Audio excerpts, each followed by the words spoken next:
ছাদে বসে কলা পাতা খাওয়া হচ্ছে খিচুড়ি। সবার শখ হয়েছে ছাদেই রান্না হবে, ছাদেই খাওয়া হবে, যতই গরম লাগুক ব্যাপার না। আসসালামু আলাইকুম সবাইকে। খিচুড়ির সাথে বেগুন ভাজা না হলে জমে না। গাছ থেকে নিলাম বেগুন, কলা পাতা সংগ্রহ করলাম। আজকে আমি রান্না করব না, রান্নার দায়িত্ব নিয়েছে ইউসুফ। নিজের রান্না খেতে খেতে আর ভালোই লাগে না। আপনাদের এমন হয় না যে কেউ যদি একটু তরকারি দিত মজা করে খেতাম? অনেক খিচুড়ি রান্না করা হচ্ছে প্রায় 30 জনের জন্য। সাথে বেগুন ভাজা, মিষ্টি কুমড়ার পাতা ভর্তা, শুকনা মরিচ ভাজা দিয়ে পেঁয়াজের ভর্তা, সরিষার তেল দিয়ে, যেটা ছাড়া আমি খিচুড়িই খেতে পারি না। আর আম পেঁয়াজের ঝুরি আচার। আর সাথে মেন আকর্ষণ গরুর মাংস, যেটা না হলে অপূর্ণতা থেকে যায়। এই মাংসটা আমার কোরবানি ঈদের দিনে রান্না করা মাংস, বক্সে করে ডিপ করে রেখেছিলাম।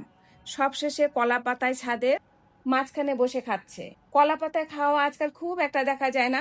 এটা আমি দেখি ইন্ডিয়ার কিছু চ্যানেলে।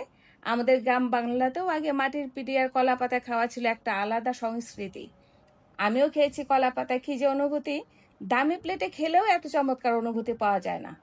নিজের বাগানের সবজি, ছাদের লাকড়ি চুলার ধোঁয়ার গন্ধ আর খোলা আকাশের নিচে একসাথে বসে খাওয়ার আনন্দ, এমন মুহূর্ত কোনো রেস্টুরেন্টে খুঁজে পাওয়া যাবে না।